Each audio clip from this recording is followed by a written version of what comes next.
the tape for this, our main event of the evening. We introduce the champion, Chris, the West Side Strangler Brennan. Let's get it on! Hey guys, we're back to go over the recap of UFC 285 this weekend. Jones versus Cyril Gane. Yeah. I guess we'll start at the first fight on the main card.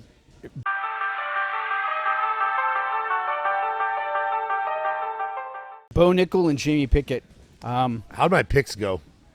Your picks went really. I mean, there's one obvious upset that. But I want to get to that because Yeah. I can't remember exactly what I said. I think I gave her a chance. I think you. Yeah, because I remember, because I'm like, you're telling me there's a chance. Yeah, Like we said yeah. that on the podcast. So yes, you did give her a chance, but All I right. think overall, I think you did actually pretty well on this. So- First fight, Bo Nickel, Jamie Pickett. You did pick this one. Yeah. For a number of reasons. Bo Nickel from his wrestling, Jamie Pickett maybe wasn't a main card quality type of opponent. Right. No Coming off 2 disrespect losses. No disrespect to Jamie. They're protesting the result because they're saying they got kneed in the nuts right at the takedown. And he did Yeah. throw a knee, and you see him, Yeah, oh, yeah. react His- that way. he- And then the takedown comes, and they're protesting it now. I don't know if they did it right after or what, but he had stopped the initial takedown. Yeah. And I was like, oh, okay. And then the next one came real easy. Regardless, I don't think he beats Bo, but I'm interested. I do want to see Bo fight. I want to continue to see him fight just as I want to see, and it would be unfair for me to say I want to see him fight a top guy Okay. if he wasn't asking for top guys, right? Like if he was not asking to fight top guys, then it would be crappy for me to say, I want to see him fight Chimaev. Yeah, sure. But he came off the Contender Series calling out Chimaev, right? So if you want to do that, you now put yourself in the conversation where I can ask you to fight anybody Yes. in my head. I can talk Yeah. about you fighting anybody in my head. So And now that I have seen him fight and I see the kind of wrestling that he has, Chimaev is all the more interesting. oh, for sure. That's a for super, sure. super interesting fight. Because no one's taking him down either. So someone's going to get the takedown in that fight. Bo Nickel's total cage time now has eclipsed 1 round, because this was 2 minutes and 54 seconds in this one. Oh, And so he total- had total, it's a full total round. literally, because it was under 2 minutes and 30 seconds in his previous 3 fights. And a minute and a half of this one was spent in the arm triangle trying to finish that. trying to suck it down. Yeah, he's a compelling dude. It'll be really interesting to see what kind of person he is as well. And I know that doesn't really matter. A fighter's a fighter, but I also think people cheer for people they like. Oh, yeah. And, but We'll see what character he plays, Yeah. or tries to play, right. But he was pretty dominant. for sure. I mean, it came quick.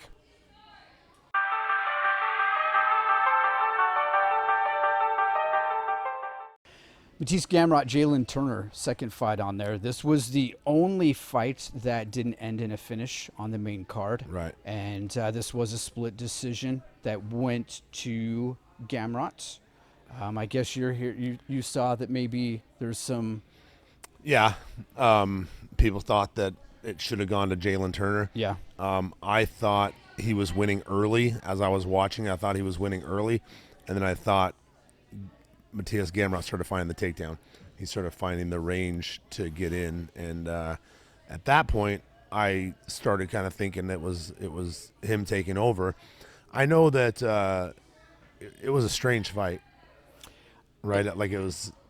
It didn't feel like, and I say this recognizing that they're all high-level fighters by definition because they are in a promotion like the UFC Right. and on a main card. But it didn't feel like it was 2 high-level fighters. The fight IQ, the form, it felt like. And they are.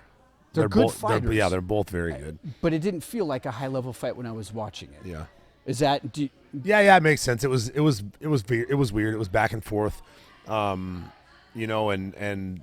I think Jalen Turner was not overcommitting to striking while Gamrot was looking for the takedown. So it created a little bit of a strange, thing for the fight. But I thought that Gamrot won the fight. I thought it was close, and it was, split decision. I thought he had done enough to win, but maybe I don't know. So in terms of statistics, total strikes 89 for Gamrot, 62 for Jalen Turner, 4 takedowns for Gamrot, 0 takedowns for Turner. I'm going to argue on the side of Gamrot winning. On the flip side of that, significant strikes were 40 to 29 in favor of Turner. So he was landing the more significant strikes, and he did get a knockdown. Right. So I mean, you can kind of make a case either way on that. Yeah, I forgot about the knockdown. That's what me and Raphael were talking about. The scoring system, right, and the 10-point must system. Is it correct for MMA? Is it not correct for MMA? They there are no 10-8s from an instant knockdown, right? And we were kind of going down the line of how far down it could go in boxing. If there were multiple knockdowns in a round, could a round be a 10-6? Sure. And it possibly could. Sure. As long as that no 3 knockdown rule was in play. But anyway, it was a hard fight to call, I think, and no one got robbed, right? Like, yeah. Did they get it wrong? I don't know, maybe, but it was a very close fight. I think this was the fight that they were talking in the middle of the fight. You heard Rogan and DC, I think, talking about potentially a 10-8 score. Right. And I think it was this fight. I think it was round 2. And I think it was where is that where Gamrot Jalen knocked down Turner and then took his back. Jalen knocked down Gamrot. So, yes, I'm sorry. Yeah. Jalen knocked down Gamrot and then took his back the rest of the round. And like, you got a knockdown and you rode his back the entire time. Could you score that at 10-8? I think. Yes. It just depends what time in the round it took place. Yeah. This was 2 high-level fighters, rank-wise. Not high-level, but I mean they're definitely ranked. And you got to think that Gamrot comes up a little bit, and I think he came into this fight at like 22 and. He had just lost to Beneil Dariush. Let me pull up his record, but I think he'd come in with a really, really strong record. Yeah, he did. He had a much better record than Jalen Turner. He is now 22-2, and you're right. October, it was the Oliveira Makhachev fight. Yeah. He just lost to Dariush. So before that, you got to go back to 2020, and then he just went on a 18-fight win streak. It looks like 17-fight win streak before that. So. Granted, most of those were not in the UFC. But I like to see what Gamrot could do. I like him as a person. He seems like a really chill guy.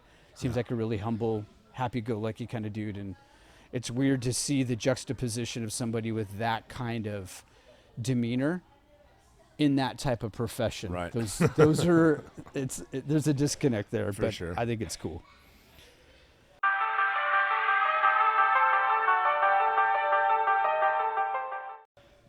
All right, the third fight then, Jeff Neal and Shavkat Rakhmonov, and you did pick Rakhmonov on this one. I picked Gamrot on the last one too, right? You did. Okay. You did. So you were at this point 3-0, including Rakhmonov. I think you didn't want to pick against anybody that had Stan in the last part of the city that they came from.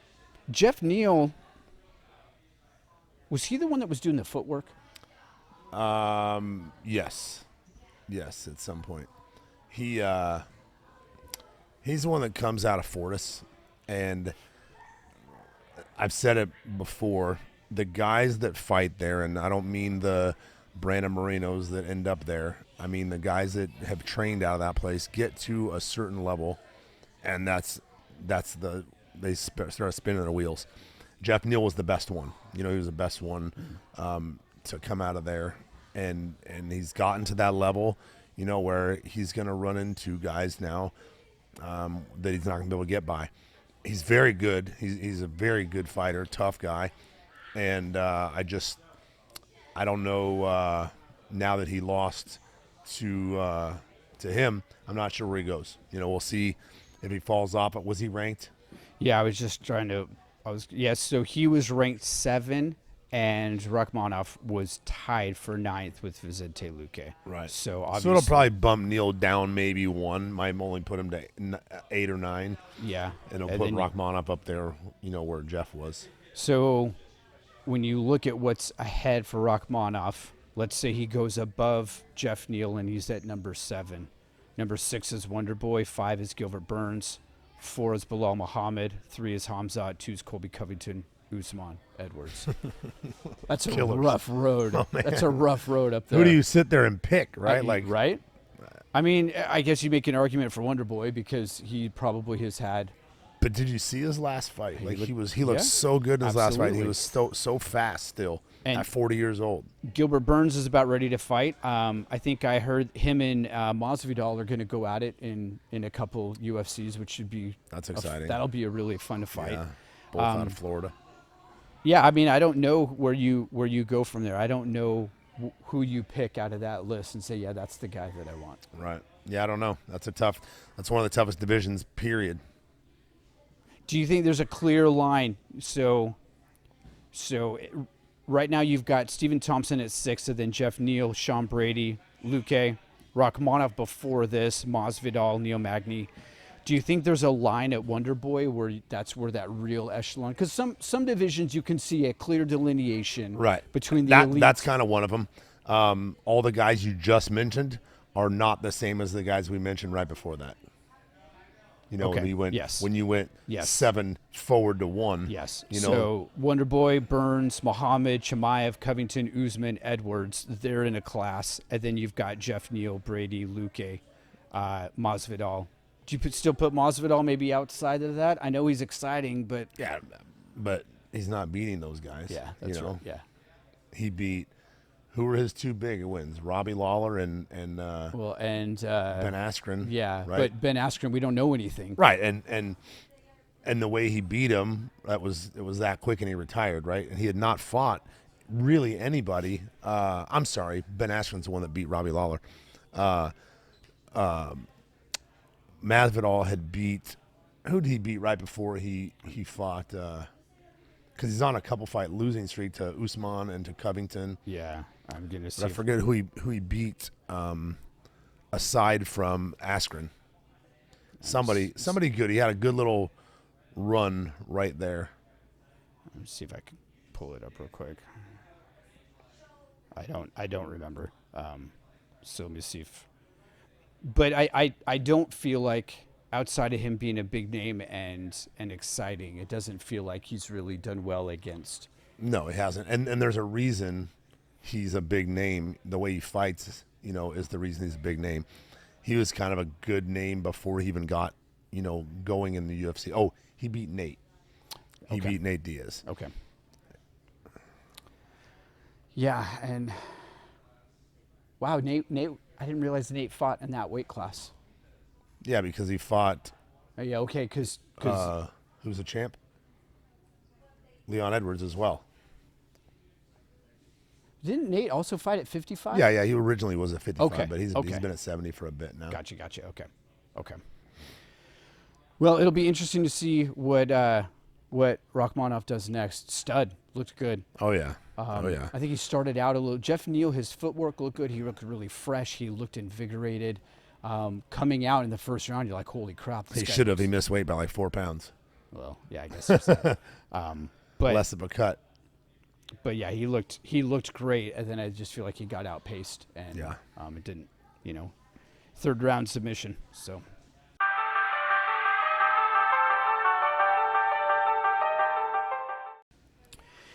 I think, well, I was going to say this might have been the loudest my room got, but the loudest it got was after the main event. Co-main event, Valentina Shevchenko ends her 9-fight win streak against Alexa Grasso, who just looked really good. She was aggressive. She was throwing hard.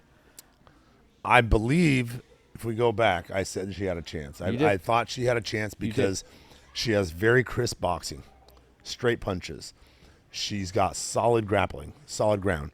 I didn't know her takedown was nice as well. I didn't know what her wrestling was like, but I knew that she was a really good fighter. I didn't bet on her because I thought it was hard to bet against Valentina. However, I said after Valentina's last performance, it either fired her up, Yes. or she's kind of hitting that downward deal. And watching this fight, I don't think she was hitting that downward spiral, but she started getting hit early and was like, oh, she's fast. She was kind of getting outpaced in the speed of in and out of Alexa Grasso, closing the distance, getting out of range, closing the distance, getting out of range of what she would throw. Yep. Was very good. And so she capitalized on it. I don't know if you saw the video today, but they were showing her backstage, drilling backstage, and her opponent, her partner, went to throw a spinning back kick, bang, took her back, dumped her, was on her back, choked him. And this goes, I was talking about this with Lucas and Austin today when we watched that. If you think back, Conor McGregor and Jose Aldo, Okay. he had footage of him in the back countering with that left hook, with that hook, numerous times, and saying that's how I'm going to knock him out, and he did. Leon Edwards throwing that punch head kick on Kamaru Usman, and he had video of him doing it. Yep. Jorge Masvidal had him with his hands behind his back, walking, running, and throwing a jump knee that he did on Askren. Had footage of him doing it before the fight. That's happened multiple times where that's gone on. And I was like, so are you saying the stuff that we drill a lot will work? Wait, what? I'm like, oh, imagine that. Like if you try to do in the match what you do in training, it might actually work. It transpires into reality, man. Yeah. And so a game plan, and they had a game plan, and she was waiting for her to spin, and the second she did, she was on her. Talk a little bit more about that, the entrance and the body lock off of that spinning elbow or spinning back fist. It feels like obviously the timing has to be supreme, and you got to commit. You have two choices when someone spins: you either get out of range or instantly get on them. Okay. And she got on him. Lucas gets on him, always either on the back. Someone else a while back, I don't know who it was in the UFC, someone threw a spinning back elbow, and they caught the elbow in the neck and locked up an arm triangle and dumped him and finished it. So they spun around and ended up locking their own arm up. Oh, my gosh. Stepped right in and grabbed it on the feet, then dumped him and choked him. And I was like, holy smokes, like the timing on that was amazing.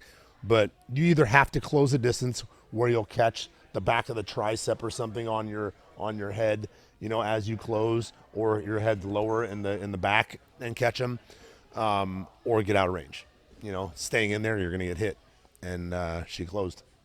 She had the speed to see the turn, and as the turn was coming, boom, she was able to close the distance right away and, be there. And that took a lot of drilling. Do you watch that turn from the hips, or are you watching that to come from the hips? You'll see people that'll start to kind of look like that when you're sparring. Those kind of they'll show you their back a little bit. Yeah. And you can tell, or they'll turn their hip a little bit, and so you get aware to it. But some people will do it just to see what your reaction is. They'll start turning that way, see what your reaction is, Sure. and then decide to do it again or decide to go, but know where your reaction went, and then they're going to go. It's the game within the game right there at that point. For sure, 100%. Wow.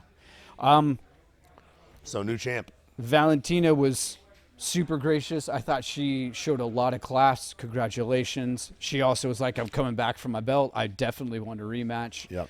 They're giving it to her instant. And, I'm sure they will. Grasso, when you start looking at, I'm sure that's going to be the next fight is Shevchenko. But when you look at Caitlin Chikagan, Jessica Andrade, Erin Blanchfield, Talia Santos, and then Manon Fiorot, how does Grasso stack up? I know where's Manon? Manon is number one. She so is, I went from huh? Manon's 1, Talia Santos is 2, Blanchfield 3, Andrade 4. I'm interested in Alexa Grasso fighting either Talia Santos or who's 3? Blanchfield? Yes. Erin Blanchfield? Yeah. Like, she's a stud. Her ground is insane. So it'd be interesting to see those two fight or the other one I just said. Furret? Yeah, no, 2. Talia Santos. Yes. Gotcha. Okay. Yeah, I think she got hosed by not getting an instant rematch, but she wasn't the champion, so I guess she doesn't get it. But if I was Valentina, Yeah. and I wanted you to know that I was the champion, I'd have run that one back. A couple podcasts ago, you talked about GSP and how he's only got 2 losses on his record, but he avenged both of those losses. You look at someone like Shevchenko, 2 out of her 3 losses we talked about are to the same person, Amanda. I mean, she's still one of the greatest champions of. She was undefeated at flyweight until last night. Yeah, and that was, again, she had nine wins in that. What do you think, if anything, it does? If she's able to take it right back from Grasso, does it change anything for you for her? Either direction. No. If she doesn't get it and Grasso wins 2 in a row, does that change something for you? Sure. That's where her Fedor happens, That's right? the line she of was the demarcation. GOAT until then. Yeah. You know, she was the GOAT until then. Okay. Of her division, and I don't think there's any question about that. You know, who's the greatest 125 female of all time is her. Yep.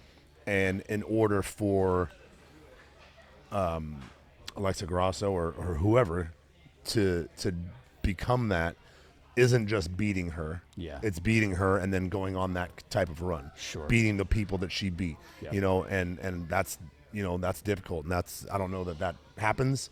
If she gets it right back, she's back. You know, she's back to where she was. Yeah. It was very evident. I think we talked about it before also, that Shevchenko had been a ballerina at one point. Right. But you could see that in her motions. She seemed so quick. The kicks came so quick. She was so light on her feet. And that was something that, like, it was evident pretty early on. You could see that dancer background. Sure. She does that little dance after she wins every time anyway. Yeah. But Grasso was just landing the power shots. She was landing harder on her than she's been hit in a while. Yeah. You know, and clean. Go back So- to maybe Amanda last time she got hit that hard? Probably. Because I don't believe that Talia Santos was, but she was grappling her to death. She had taken her down and controlled her a lot. So. Well, our room exploded when that happened. I mean, Me too. I wasn't. We were in a locker room full of everybody, you know, watching on my phone before my guys fight, and it was like, I was like, oh God! As soon as she got her back, she started squeezing. The guy's like, nah, she's on her jaw, you know, and one of the girls with her, she's like, no, she's on her jaw. She's not gonna tap. But she's gonna tap. And I watched her keep getting her hand deeper, and started squeezing, and it was like right when they took it off, her face you was could white. see the red and the white. That line the blood was like gone. a sunburn. It was. Yeah, it was done. Yeah, that was awesome.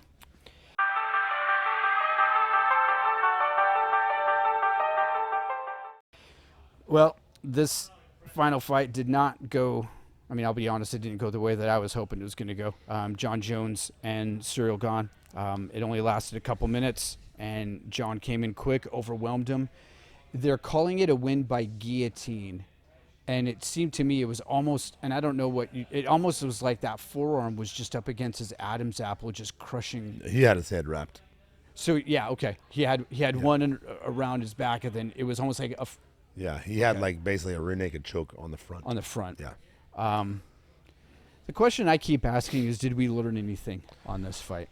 No, I mean, I said if he stands with Cyril Gane, it'll be an exciting fight. Yeah. You know, Cyril Gane has a chance. If he decides not to, it won't be hard. And I said that won't be hard. And it wasn't. And he fought smart, you know, and I said he's got a good fight IQ. It was not what I was hoping for, but it is what it is. I think there are multiple fights for him tougher in that division than Cyril Gane, stylistically. Curtis Blades, I think, is the best fight for him. Tough wrestler, hits hard. You know, not going to be easy for John Jones to take him down. He's going to have to strike him without getting taken down. Yeah. And I think that presents a better stylistic matchup for him.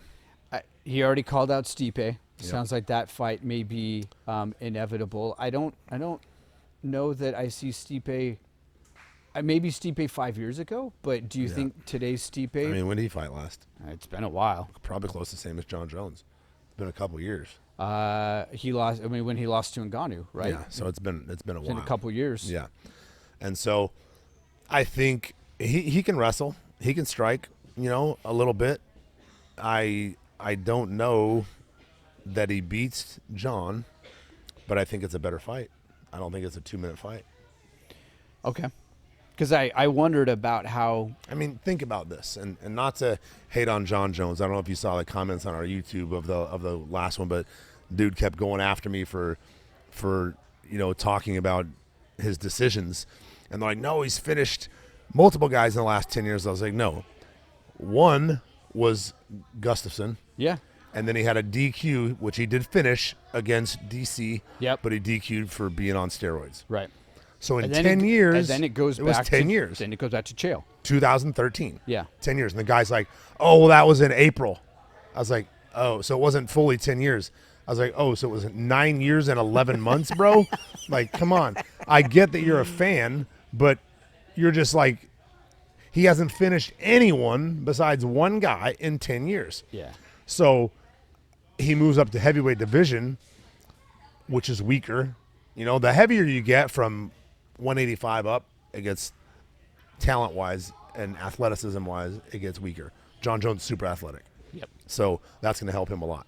But I think that he doesn't just go up there and start putting everyone away.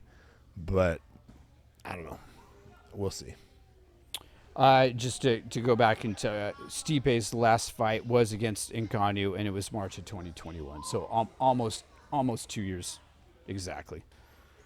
It's March now. That's Yeah. 2 years. Yeah. Yeah. So Stipe up, Curtis Blades would be interesting.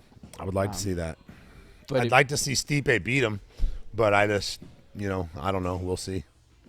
Other than that, when you look at the heavyweight division, I don't know that I see anybody else really giving John Jones a lot of trouble. Not with Francis gone. Pavlovich. Oh, did you see that today, I guess in the press conference, Dana literally said, you will never see Francis Ngannou in the UFC again. And then they questioned him, and he doubled down again and was like, I don't say never very often. I'm saying never now. Francis will never fight in the UFC again. All right. Which sucks. Wonder what transpired there, I guess. Too much talking or something. Yeah. Oh, well. Which is too bad because I would have loved to have seen Ngannou and Jones. Oh, I think yeah, that for would sure. just That's be- going to be his big challenge at that weight class for sure. He was the best one at that weight. And I got to believe that that's a huge payday for the UFC if that Sure. happens. Sure. So And for both of them. yeah, I know Dana's a stubborn man and a man of his word, but I wonder, everybody's got their price, right? Sure. And makes you wonder if he comes back. There's UFCs on TV from like 12, 13 years ago before the sponsor deal. Yeah. Or guys that he doesn't get along with, that they'll blur out the sponsors on these guys' names on their shorts while the fight's going on. Still. He's petty. He for sure, he's not coming back. He's like, all right. Well, the biggest disappointment for me wasn't that John Jones lost. It was the fact that it was 2 minutes and 4 seconds. Yeah. I just wish it had been more of a fight. That fight, we had been watching all the fights in the locker room before my guy John King fought, and we went up the elevator to walk out, and I've got it hanging out of my hoodie pocket watching the John Jones walkout, and Yeah. his fight. Fortunately, as they're announcing my guy, his fight ended, and I was like, okay, and I put it back in my pocket. But I was literally watching it, as we walked out, just to catch the, Which you see. could. I just wanted to see how it was gonna unfold, how it was going to transpire, what he was going to do, how he was going to fight. I didn't even care to watch the whole fight. I just wanted to see, is he going to strike with him? Is he going to grapple with him? And as soon as the takedown came, I was like, yep, that's a wrap, and put it back in my pocket. John Jones, the GOAT. Two division champ now. Yeah. I don't even consider him the GOAT because of that. I think that, and I don't, my true feelings for him, but I think that he's definitely the only other person, would be GSP. And he's my GOAT just because he's a way better person than John Jones.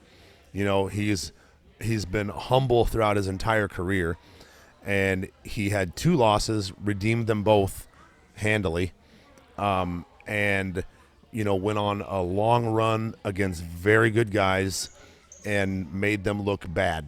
You know, even in his decision wins, he had a lot of decision wins as well, but I think it was like a 3.5 year, 4 year span of decisions, not 10. But he's mine. I don't want to give people getting arguments with people over it. You know, I believe as the overall, he's a go. Here's another reason. John Jones has tested positive for steroids twice. Yeah. Okay. Who has the home run record? Yeah, I guess it depends who. Yeah. Who doesn't have it? Yeah, Barry Bonds. Right. Who is the greatest cyclist of all time? Yeah, it's not Lance Armstrong. Right. So in what sport can you test positive for steroids twice and still be the greatest of all time? None. Only this one.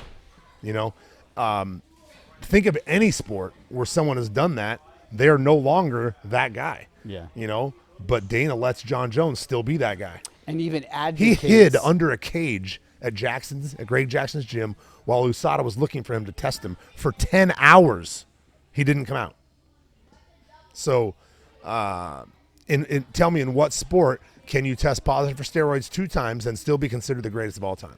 And have the owner or the commissioner of that sport still continue to advocate on your behalf. Correct. Zero. Yeah. Zero. So, my answer is GSP, and it's not questionable for me. If you want to remove John Jones's wife beating, car beating, cocaine, you know, and 2 USADA tests and go just off his fights, yep, he's probably that guy. I think a lot of the guys he fought was at the end of their end of their career, and you know, but he's talented. He's mean in the cage. He's, you know, even I'll go as far to say he's dirty sometimes, but he's a fantastic fighter. So sure, if you want to call him that, I don't mean you, I mean you, yes. the public, want to call him the greatest of all time, go for it. But while you're doing that in the comments, point out to me what sport that your athlete tested positive for steroids twice and is still the greatest of all time at that. It's a good call. It's a good call. It's a good card, man. On that note, we'll see you guys next time. Thank you. It is all over, just like that.